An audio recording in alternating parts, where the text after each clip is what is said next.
Hey friends, I have a new friend that I made this year, Tina Wells, who I was so honored to get to be on a panel with at Create and Cultivate Future Summit in Austin earlier this year. And Tina is, what is Tina not is maybe a better is a better word, which if you heard the intro, you already know. I mean, she's so accomplished. She's done so many things in different fields. And if you want to Google or listen to her founder story, it's definitely worth the research. But as you know, on this show, we are focused on asking founders the business questions you can't Google. So, Tina, I would love for you to share with our listeners who are meeting you for the first time your Cubicle to CEO story, the catalyst that really launched you into entrepreneurship. But this is just one small piece of Tina's story. So, really, I do encourage all of you to go Google and listen to many of her other wonderful podcast interviews after this. So, Tina, take the floor. As I heard that it was reflecting on your title, I was like, I haven't spent that much time in the cubicle, right? Like I started in business when I was 15. The quick story is I wanted to be a fashion writer. At 15 years old, saw a job ad in the back of 17 magazine to be a writer for a new newspaper for girls. I applied, got a writing gig, and that really catapulted me into a career in market research. And I'm sure you're like, how do you go from writing to research? Well, I was a product review editor. And so I got to try products and tell people what I thought, and literally spent 20 plus years doing that. And I think about what I get to do today. And I'm like, I'm still in a place of trying product and now building product and hoping that people will love it. And so I would say my quick story is really about being curious about leaning into things that I was passionate about, maybe not really understanding everything, but just kind of trusting my gut and putting one foot in front of the other and saying, I'm just going to try this new thing. And that led to, as you said, a multifaceted career. And I love all of the different things I get to do.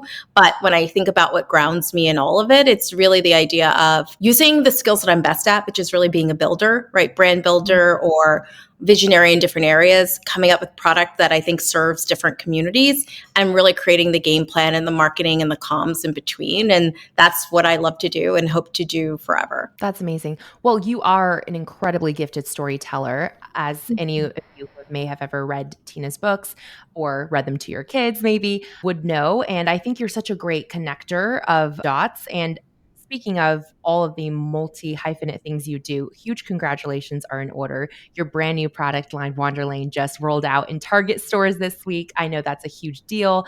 And before we even get into the case study, out of curiosity, speaking of curiosity, I feel like I have to ask your company, Relevant Media, a multimedia content venture, also is spelled without vowels. And then Wanderlane also is missing the vowel. Is that an intentional branding play? Like, what's the story behind that? I mean, in my company that does business with Target is called Relevant Products, right? I think the nod to the marketer in me, right, that always wants to come up with a cheeky thing, right, that is making you think a little bit more. And so I'm always going to be a marketer. And, with Wanderlane, one, I think owning IP, especially for all the women and all your listeners, it's so important to be able to own your brands and to really own your stories. And so when I'm coming up with things, I think a lot about what can I create that then makes it really easy for me to own that in the market. So there's a part of that, but also just the play on words, I think will always be a nod to my start in marketing. Absolutely. And I feel like in a way it almost makes your brain easier to remember. And it's funny, you know how like psychologists have shown that our brain will fill in the gaps with words. So even if you take the vowels out, like we know exactly what that word is supposed to be. So I personally think it makes your brands memorable. So kudos on that. And your case study today is all about how you 6x your revenue in 2 years while maintaining work-life harmony through the elevation approach business framework that you've developed. You've actually even written a book on this. I love, by the way, that you wrote it as work-life harmony. So many times entrepreneurs are chasing work-life balance. I also choose to substitute the word balance for harmony when possible, but I'm curious your take on it. Like, why use that word harmony? What does that mean or signify to you differently than balance? Yeah, thank you. It's a great question. I think I'm part of that generation of the like work hard, play hard generation. And what that really meant when you thought about the idea of balance is the more work you did, the more play, right? And then all you're doing is adding more things to the scale. And when I started to think about what harmony felt like for me, I like to describe it as like a plate of your favorite meal, right? Only you know all the ingredients that make it just right. And you know, when you add something or you add a spice or something and it's not right, right? And you're like, nope, that's got to go. Don't like that flavor. But it's the idea of you want the plate that's just perfect. You don't want to keep stacking things because there are seasons where we have to work really hard, right? I'm in a season now where I'm working really hard. And so maybe the main piece on my dish right now or my plate is my work, but those side dishes are going to be the things I need to balance it out, right? And that to me is what makes it really harmonious. Instead of the idea of balance being about stacking things, it's like, well, maybe that is a little bit antiquated. And what we really want is harmony. And we want all the flavors and all the things working together, even if it looks a little messy to other people. Ooh, that okay. I'm such a just a sucker for analogies. That's how my brain learns. And so I really love this visual of, to your point, when you're stacking things, if you add more work, you have to add more of the other thing, or vice versa, right? To make the scale even out. But I love this idea of like creating your own plate, making sure the flavors come together in this beautiful way that satisfies and fulfills you. And that's personal, like you said. So that is such a great introduction into your elevation framework. And I know there's 4 pieces to this, right? Preparation, inspiration, recreation, transformation. I would love first for you to high level walk us through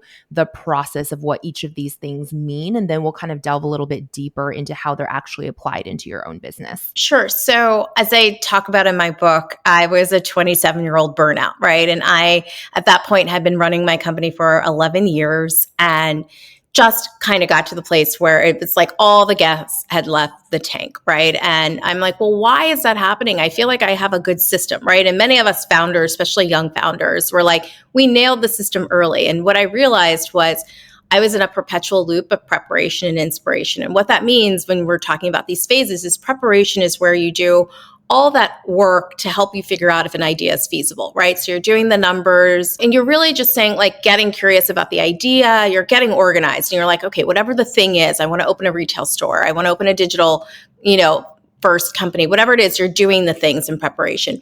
Inspiration is when you actually go and socialize that big idea to people who can really help you achieve it, right? So it's not talking to your friends about opening a bakery, right? It's talking to bakers who own bakeries about what it would be like for you to do that, right? So you're in a sense getting serious. And what I found was I would be really prepared. I'd go into these conversations and get even more excited. And then I go right back into prepping again, right? And that was the loop I was in. And it wasn't until I discovered recreation. And, there's some fun stories in the book that talk about how I discovered that. But the idea of really disconnecting, taking a break. And that can mean a lot of different things based on where you are as a founder, right? It can mean a 5-minute break. It can mean 15 minutes. It can mean 2 weeks, or it can mean what happened to me 4 years ago, which was a 6-month sabbatical. And it looks very different for everyone. And once I really hooked into what recreation could do, I realized I was actually bringing more ideas to life, right? So all the things I'm doing right now, it's not a heavy lift. And I know it sounds crazy because one would think it is a heavy lift, but it was when I gave myself time and really looked at recreation as that season of recharging to bring things together. That was the game changer for me. And so that is really now how I live my life. And I talk about this from a seasonal approach all the way down to how I live my day, right? Like I'm in the inspiration part of my day where I'm way more social. I'm going to have some recreation after this, and then transformation, I'm going to have to bring my day together. And so I figured out the formula that would work for me, that would help me achieve the things I wanted to achieve without sacrificing myself, right? And I think as founders, it would be such a sad thing to finally get to the top of the mountain, right? But we're physically unhealthy. We barely made it. Our personal relationships aren't intact. And so the goal of the elevation approach is to help you achieve work-life harmony without giving up on yourself or sacrificing parts of yourself to get there. Yeah, absolutely. And I think that visual of like climbing a mountain and getting to the top, like you want to be proud of yourself, but you also want to look around and see the people that helped you get there celebrating with you, right? It's lonely if you're there at the top. So again, love the analogies. I want to dig into kind of each of these on a more granular level. First of all, the preparation, the ideation phase, I guess, if you will, where you're coming up with all of these new ideas and you're getting excited. I feel like, and I'm sure you can relate to this as a multi-passionate and multi-hyphenate, that as entrepreneurs, sometimes this is the easiest part for many of us, right? We're like idea tanks. There's no shortage of new ideas that pop into our heads at all times of day, especially when we're trying to fall asleep. So I'm just curious for yourself, when you found yourself in that cyclical loop of only toggling between preparation and inspiration, how did you learn, or how did you filter the ideas that didn't need your attention right then and there? How did you finally decide, okay, if I'm in this preparation phase, then I go socialize this idea to people, I can move to that third stage. I don't need to go back to preparation. Like, walk us through what happened there. Yeah, I think what I realized was I was so privileged to have access to some of the greatest thinkers, right? And friends who were becoming friends with me who were just these brilliant minds. And I'm like, am I giving all their great advice time to actually sink in? Or am I off to the next thing? Right. And that's when I started to say, okay, it was almost a gratitude thing for me, right? Like I just got an hour of this really great person's time and they really said some really important things. I need to take a moment, right? And I started to realize when I would take a moment, I would do things differently and the outcome would look different, right? And I always say, recreation was the hardest thing for me to do. And I am a numbers person. My background is research. I actually started measuring the efficacy of it in my own life, right? Like I had no time to waste on things that weren't going to make sense. And I'm like, wow, when I like have this really important conversation and then I take a beat and I actually don't go right into doing something, more things start to happen, right? So I think it's a noticing. And I had a friend recently say to me, you really notice yourself. Like she's like, I was talking about something. I was like, well, this happened in my diet and then that happened. And she's like, you really are like observing. I'm like, well, I'm a researcher, right? So I need the aura ring and all the things. But that's what it was. I think so often we're moving and moving and moving. And we need to take a beat and we need to take a pause, right? And whatever that looks like to just let all the things we're doing, right? Again, it's that cooking analogy, right? Sometimes the simmering is great for flavors, right? When everything has time, right? You don't want to just cook it and then it's like give all the flavors time to just start to, spend more time in the pot and stir it and take some time versus moving through things very fast. Yeah, absolutely. I can see that. And as someone who is naturally impatient, I I probably could use a lot more simmer, a lot more taking a beat, a lot more recreation in my life. I see you nodding. So good to know we're not alone in that boat. Could you provide, I guess, like a real life example of, you mentioned a conversation, let's say, you could run with that, or if there's something else that comes to mind, could you give us like a real life example of what you did in that taking a beat? Like what activity or lack of activity was happening during that recreation phase of taking a beat that allowed these other things to come through that wouldn't have if you had just kept moving forward? Do you have a real life example you can refer to? Yeah. And again, I think a lot of these things are like happy accidents. I think many of us stumble upon big ideas that are happy accidents, right? And I remember having this like really important conversation and going right into a slow flow class, right? So this is not me going into like a HIIT workout or anything, right? It's like, or into like my spinning class, right? This is me literally going into like with a friend, like, all right, we're going to go do this decompressing thing. And I just had this conversation and then immediately went into a whole other way of thinking and being. And after I was like, oh, I just came up with an idea to solve a problem I didn't even know I had. And that was an aha moment. I was like, I didn't go from that call to writing down takeaways and all the things I would normally do, right? Because I just was like, all right, I already booked this thing. I'm going to go into this thing. And I was like, notice how I felt. Notice how it felt to not be able to react immediately to it and like get to action like I normally would. And I was like, I like that. But again, I didn't think it was a strategy. I was like, maybe that was a fluke, right? So what do I do? That's so me as I'm going to test it again, right? I'm going to test it with this type of thing. And every single time, it really was getting better than the time before. And I was just it was like shocking to me because I just didn't think that would be the outcome, to be honest. I thought it was, and this is at a time when everyone was talking about the hustler and the female hustler and you got to hustle and so I think there's a feeling of guilt, right? When we're taking a pause that we're not working hard or hustling, but the work I was producing was so much better and it felt so much more intentional and grounded because I was doing things that were really bringing me to a place of being able to really ground myself. Mm. So what I'm hearing is in this example for like what you just shared, that if you have a really productive conversation or a really inspiring conversation, or you just did something that required a lot of, I guess, active attention, that if you then move into something that is a little bit more about like releasing thoughts, not just immediately,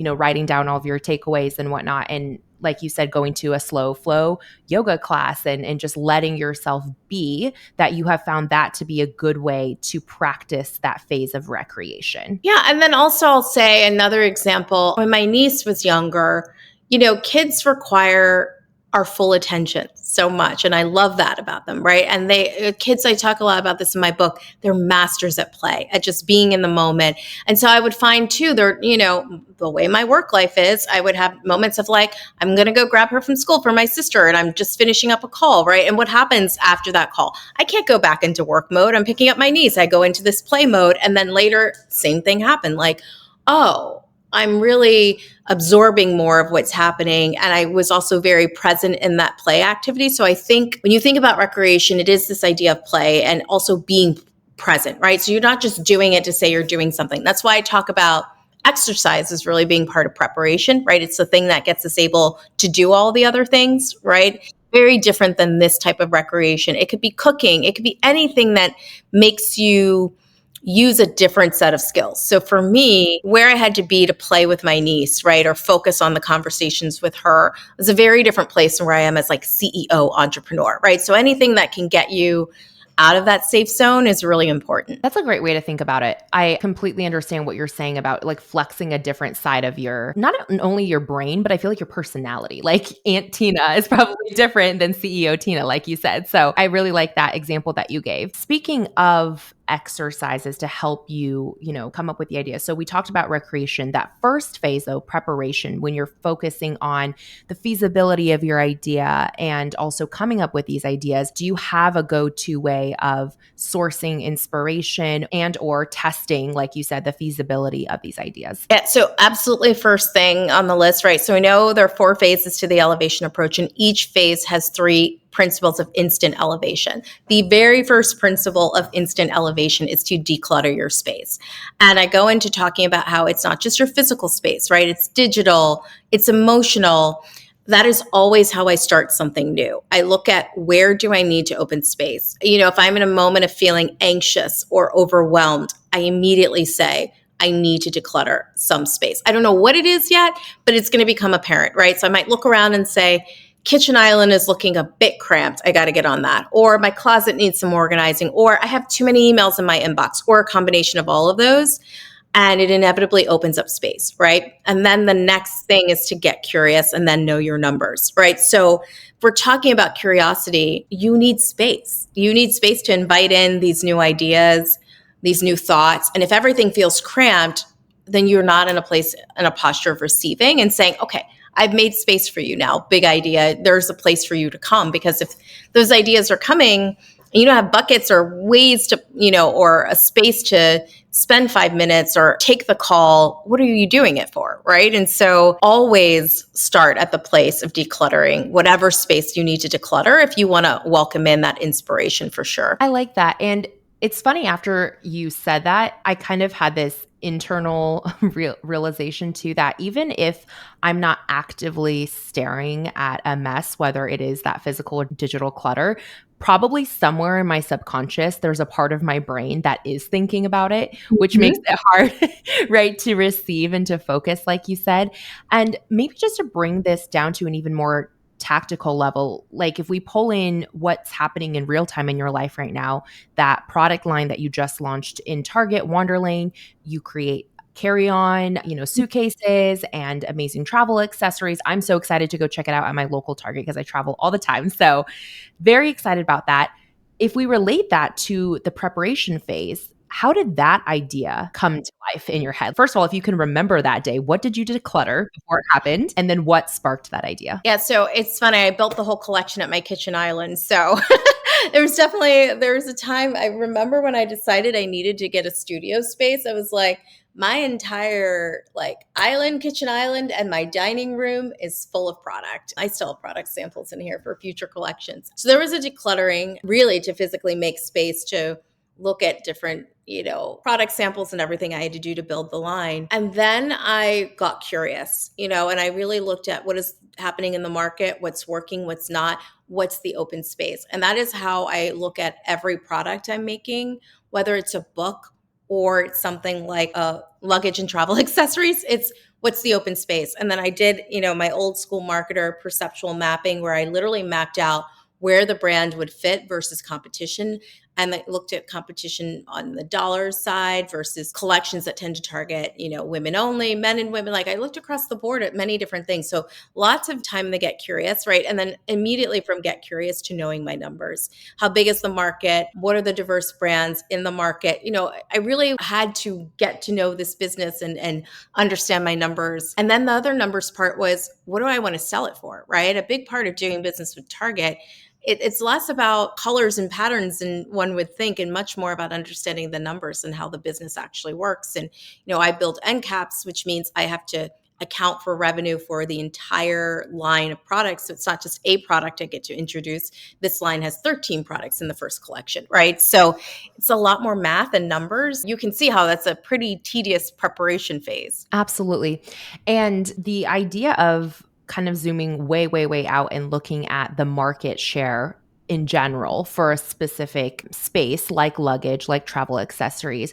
This is actually something interesting that I don't think we've had a guest on who specifically has ever referenced this. So I do want to take this opportunity to have you expand on that. I think for someone like myself, for example, who comes from a digital first business where I kind of like fell into this by accident, really, with freelancing for marketing clients. And then, my business has evolved to education and now media. And I never really had that first analysis phase where I was looking at the market and saying, okay, like, what is the market share for a company like mine? And so for someone like you who has a lot of experience doing that, how do you relate something that can feel so zoomed out, like, oh, this is a $6 billion market, right? How do you relate that to what you specifically are actually building? Yeah, so I have the Elevation Approach for Business course. And in that course, I teach in a module about knowing the total and target market. That's incredibly important for every founder. You want to know what the entire market looks like and then exactly what the market you're targeting looks like. And those can be very, very different numbers. And, I am in a niche of, I really carved out a niche for Wanderlane of saying, listen, I'm a Black female founder of a luggage and travel accessories company, and those don't really exist, right? And so I want to really own this niche instead of going big and saying, I want to be the biggest new innovation in no. I understand that there's a community that's incredibly underserved by this industry, and I want to own that niche. And I think I understand how big the market is in total, and I understand how small my personal target market is. And knowing those two things is incredibly important. It's the boundaries, and it really helps bookend the business. But I know how big we can get. I know the key players. I know, if you want to get acquired, you have to know, who are you going to go to?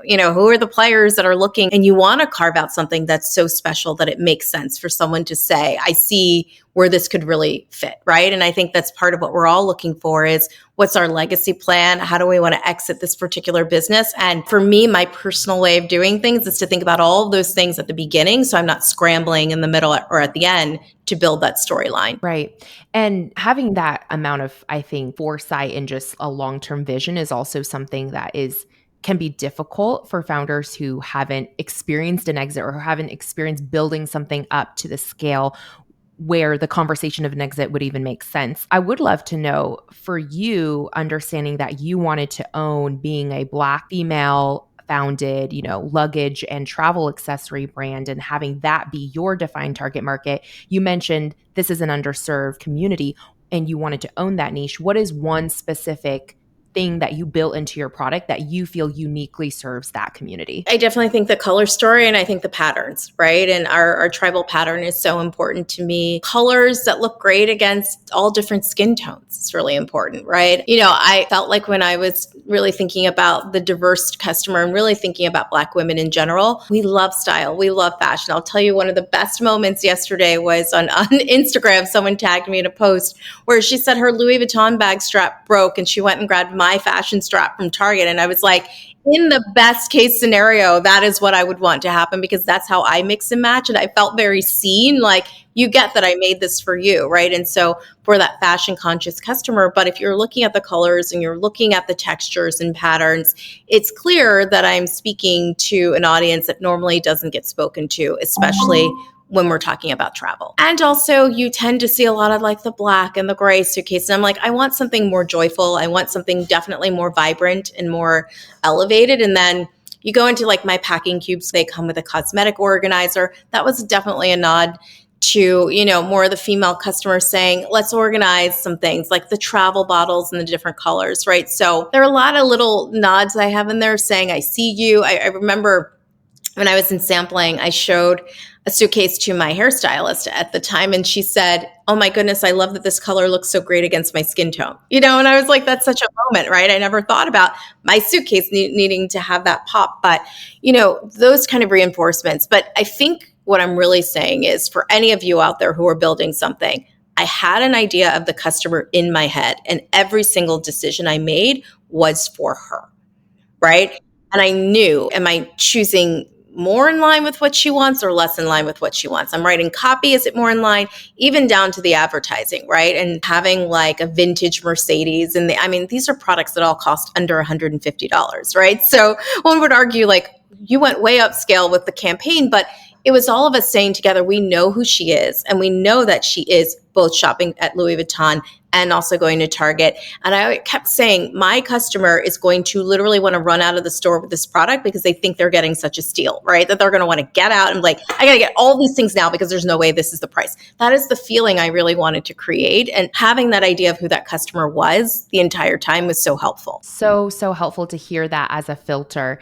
And I feel like that moves us kind of right into inspiration. I know for our listeners, we're going a little bit out of order. We covered recreation more in depth, which is that third phase. And then we just covered preparation, that first phase. But the second phase, inspiration, once you have this very clear idea of, let's just continue on with this example, that woman that you could see buying this luggage and being really excited about it.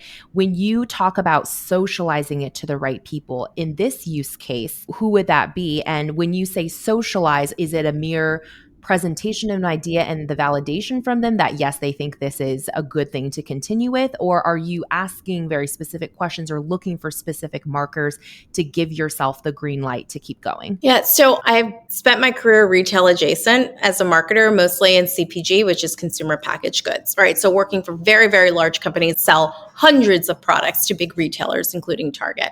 But I had never myself sold directly to retail. And so when I talk about like really socializing, I went to friends who I knew had specific experience, not only with retail, but with retailers I was talking to, because I wanted to understand what business was going to look like with them, and how I was going to need, and things that like, what are the things you wish you knew? And so many of those conversations saved me from some pretty painful things that could have happened, and things that, inevitably retail is a very up and down thing, right? And we are at the mercy of the big retailers. And so whatever is going on in their world absolutely is going on in our world, and just getting advice about how to deal and how to navigate. But what was so helpful was understanding what to do and how to really set up the business and my own business. And that it's so critical in inspiration. And I can't say this enough. This is not the time to talk to your cheerleaders. And if you've read the book, you know about the different types of people you need in your life. This is not where you go for cheerleaders who say, you're so awesome, go launch the cafe, go do this. It is where you go to people who have done previously what you were trying to do, and you tell them your idea, and you hear from them what is good, what's bad, pitfalls, things they wish they had known. And then you have a very sobering conversation with yourself. Do I want to do this? Is the right thing, right? Because what happens, most of us aren't successful because we go to the cheerleaders who say, you can do anything, you're amazing. And then you're like, how did no one tell me this is a terrible idea? Because you just weren't talking to the right people who had the right information to look at what you were presenting and then tell you if it was good or not. Right, absolutely. And I know you have, over your many years as an entrepreneur, built up a very rich and robust network of individuals who come from very different backgrounds, have many different lived experiences in different types of businesses. For some of our listeners who maybe haven't quite built that network yet, or if they're trying to venture off into a completely different space that they have no contacts in, how would you suggest that they get in contact with someone who has done what they've done and approach that conversation in a way that would actually make that expert, so to speak, want to give them the time of day and to lend them their expertise instead of it just feeling like an icky, hey, can I pick your brain for free type of ask, Yeah. So I talk a lot about like over mentors. I think friend tours are incredibly important. I also think that there are so many overlooked things that are incredibly important, like joining associations, right? Not very sexy, super important. If you want to understand trends in your industry, if you want access to the best minds and speakers, join, pay the money for the association, right? It's going to be cheaper than anything else you're probably going to have to pay for. Go to the events. Again, not sexy, but the people you're trying to get access to actually participate in all of those things, right? And so you go to the events, you go to the conferences, you meet people. The great thing is you're going to meet peers, right? So you'll be able to get that friend touring is super important. But then at those events, you will get access to those speakers. I mean, for any woman, female founded business, WeBank is critical, right? If you look at the WeBank events and what you get access to and who you get access to, it's incredible. You know, the big retailers are showing up there, they're going to Zooms, and guess what? There aren't as many people as you think that are taking advantage of these things, you know, and there are incredible opportunities to meet the people you're trying to meet. You know, for me, there's National Minority Supplier Diversity Council, super important to my business at Target, you know, and understanding their events. And when I saw the kind of workshops and events and things they were doing and who they were actually giving us access to, it's incredible, you know, but you've got to do that legwork. So I think it's a little bit easier than we think. It just maybe isn't as sexy as going on LinkedIn and doing the thing and writing the impact. Don't do that. Know that there are these big organizations who are already getting those speakers to come, and they really want you to fill those rooms. And then there are opportunities to go in and talk. Go to those trade shows that don't seem really interesting because super senior people are going there and they're there and looking, and that's the time to have those conversations. And then if it goes well, to say, do you mind if I follow up with you? But at least you're doing that in person, right? Where you can get to know, and you're learning about your industry, you're getting data about where the industry is going. And so it's kind of serving multiple purposes too. Such great advice. If I could like double, triple, quadruple like that, everything you just said, I would. It is so true, by the way, about the trade shows. Like I have met some really incredible contacts inside expo halls. I often will go to events, not even to hear who's speaking on stage, but actually to walk the expo halls and to make that face-to-face contact. It's so, so key for developing relationships. And we have examples of so many great things that have come out of our business from doing things like that. But like you said, Tina, it's not super exciting or sexy, and it does require you to, you know, show up and actually, you know, put in the time and the research, but it is absolutely worth it. And WeBank, by the way, such a great organization. I think they have that certification process, right? We're planning to go through that ourselves. So if you've never heard of that organization before, it's like an acronym. So it's pronounced WeBank. It's not spelled like BANK, but we'll put all of that info below in the show notes if you want to click through and check out what Tina just recommended. So thank you. Love that. Final question I'll ask you about inspiration. Has there ever been a time that you can think of where during this socialization process, someone said something to you that actually did deter you from going down that path at all? So exactly what you said. That's not a cheerleader. It's someone who had that experience and said, you know, I think this is a bad idea. And you listened. Definitely. I think when it came to how I was going to build the team for relevant products, I had someone tell me a story that I won't share again, but it was a sobering story about what can happen with retail. And I think made me really be thoughtful about how do I want to build this team? You know, I'm all in for taking the risk, but I have to be thoughtful about who I'm allowing to take that risk with me and what that looks like. And it was really instrumental in how I built the company.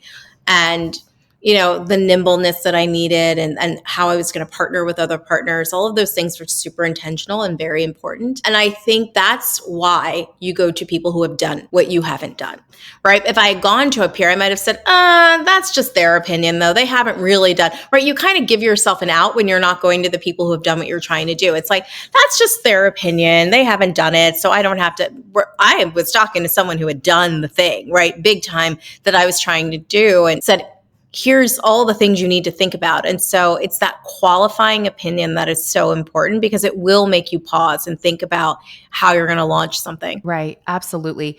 And that transformation piece, that final element of this formula, right? We talked about preparation, inspiration, recreation, transformation. This is what you call where everything comes together. What does that mean in a practical sense? Again, if you want to use Wanderlane as the continued example, or if you have another one of your businesses or products that you can give, kind of paint the picture of what transformation might look like or the things that you're doing during this phase of the elevation framework. Yeah, I think it's when you launch the thing, right? So whatever it is that you're trying to do, this is where it happens. And I would say The most important part in this phase is not actually your launch. It's the principle I have in there around letting go of what doesn't serve you. That is what allows you to then kind of keep thriving and to live in work-life harmony, right? It's not a state that you arrive at, right? That's why we talk about it being phases and the cycle, and you're constantly moving around in this cycle, right? And that part in transformation where you're like both launching the thing and also saying anything that doesn't fit, anything that doesn't work, I got to let that go, right? So it's like you may make the main dish, you might get it done and you're like, actually that side, it was good the first time I made it, but I'm going to replace it with something. It's that freedom. And I think that is what maintains the work-life harmony for you. It's not just getting to a place of being like, yay, I launched it. It's saying, and what keeps it good, right? Like my favorite thing to make in this holiday season, I make really good apple pie. Like I figured it out. Like I hacked the recipe and I'm like, I'm going to make the pie, the best pie ever, right? And every year I'm like, there's one little thing that I'm like, okay, do I like this spice? Do I want to do this? I remember I was at an Amish market and they had this like apple pie spice that I was like, this is the new thing this year, right? So there's always like a little bit of improvement where I'm not just sitting there like, I know how to make a pie, the pie's there, right? We're just constantly improving. And so, when you get to transformation, it is okay. And you really should be letting go of things that aren't working anymore. And that should be whether you do it seasonally, right? It's no different than the closet clean outs. Like there should always be a time of purging and saying, this doesn't work anymore. These activities I committed to, I don't like them anymore.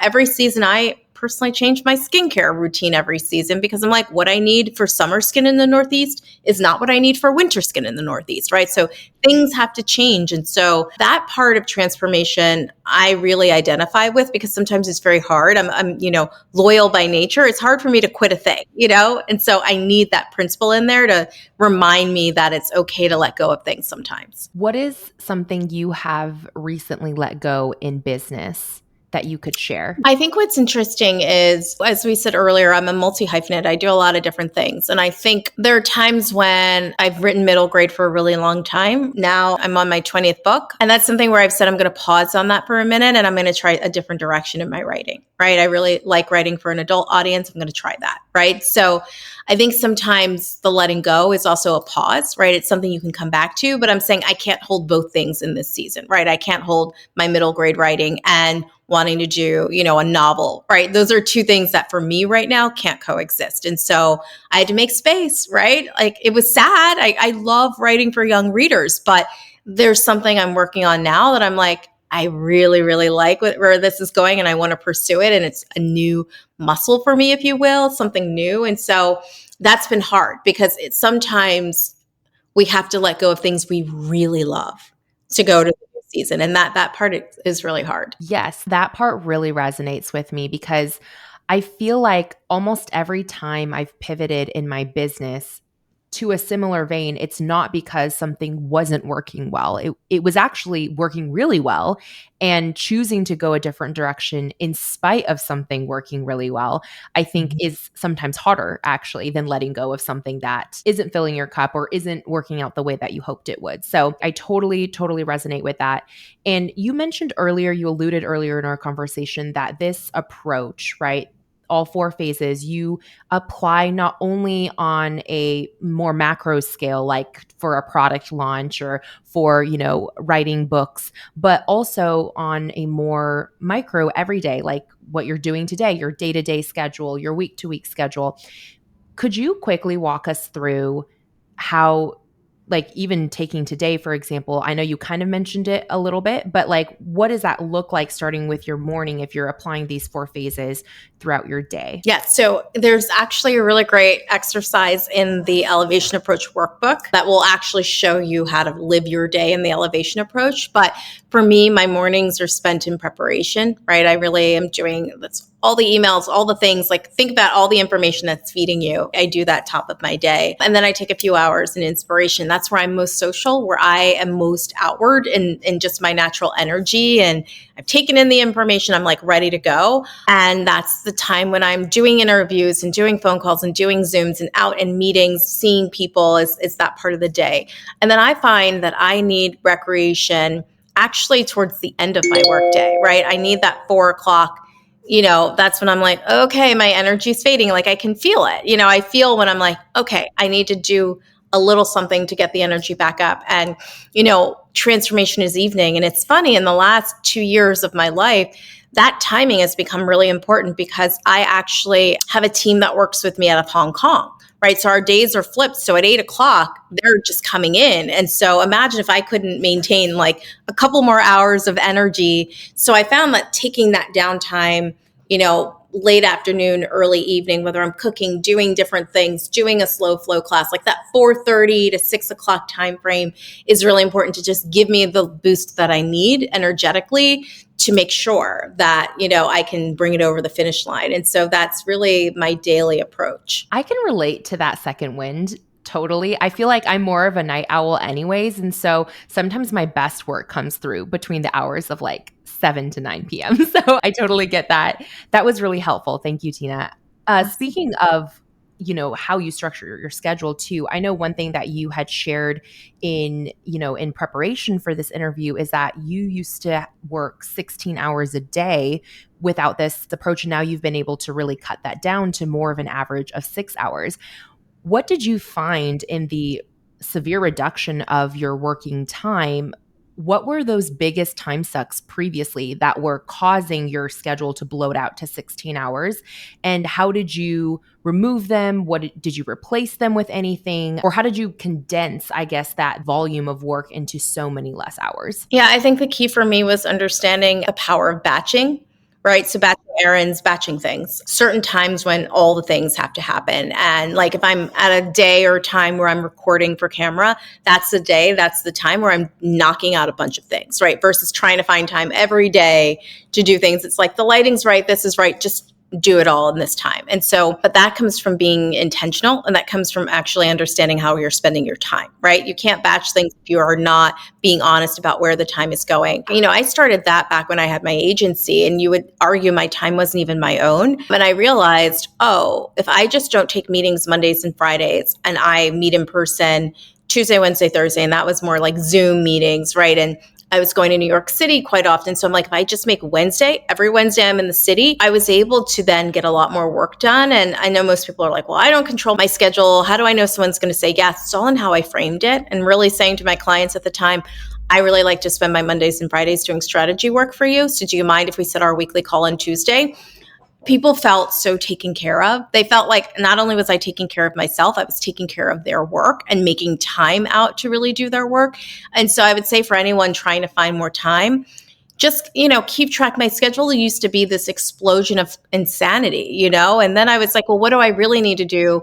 And one thing you and I talk about, right? We met at Create and Cultivate at South by Southwest. So I started to realize instead of spending hours and hours trying to set up a 30-minute phone call with a certain person who was just as busy as I was, what if I just looked at the events that we're naturally going to attend together? We're both going to South by. Let's get breakfast this day. We're both going to be at Sundance. Let's make sure we do this. Friends that you're like, I don't get to see you enough. I need girl time. Hey, I'm going to this female founders retreat. I just did that last week. I said, I'm going to female founders retreat. Let's go together. There's a girlfriend I never could have spent that much. I mean, we tried to get together in Atlanta and spend an hour together. We had 3 full days together and it was so fun, but that's what I mean about the taking a minute, decluttering, right? Looking, getting curious. Where am I spending my time? Know your numbers. I could tell you back then how many hours I was spending on the phone and phone calls and different things versus what that looks like now. And so it's noticing your patterns and noticing your trends, right? And then what I was able to do is say, I still have nailed that, interaction I needed with my friends and my work colleagues. And then it's like, okay, what am I missing now? It's like, okay, I need more family time. I need more of this. And I actually had the time to add it. Yeah, I love this approach of it almost reminds me of that book about habit stacking, It's kind of like you're doing habit stacking, but with like interpersonal relationships, like what you said, like, oh, we're both going to be at this event. Let's just tack on coffee in the morning or dinner in the evening after the event wraps. I think that's so smart. And it really ties back in with this whole theme of you need to get in the right rooms, right? Like everything that you shared about joining the associations, making time to do the research on those relationships. If you really want to get FaceTime with someone, maybe thinking and asking or researching, like, where are they speaking? Where are they going? How can I put myself in that same room? I think that's such a great, like, tangential takeaway that I want to make sure our listeners really soak in.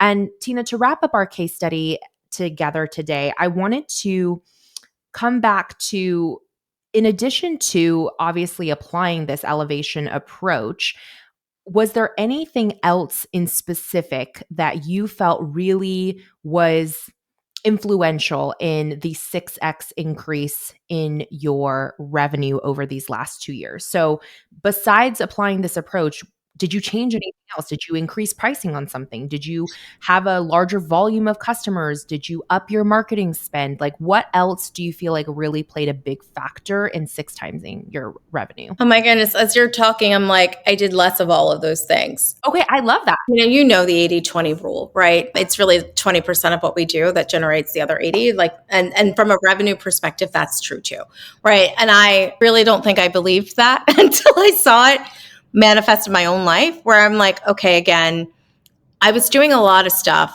and this is the agency, right?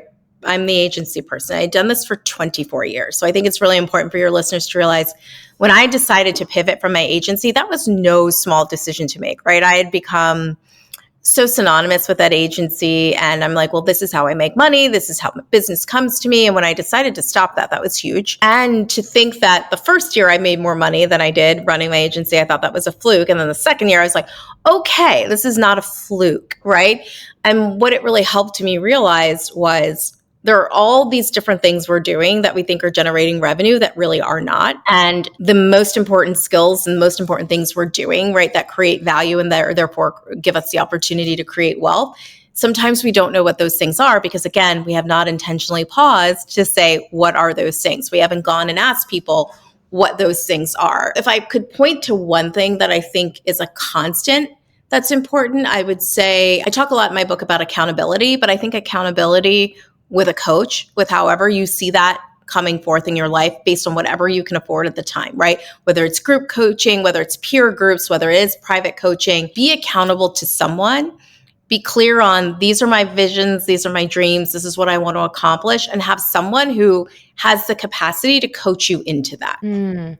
That's really great advice. And I will say for myself too, mentorship has played such a huge role, I think, in the growth of my business. It's exactly like what you said before in the socialization aspect of the inspiration phase. Like, you have to talk to people who have done what you've done. Like, it's impossible. The blind leading the blind is not really a productive use of time.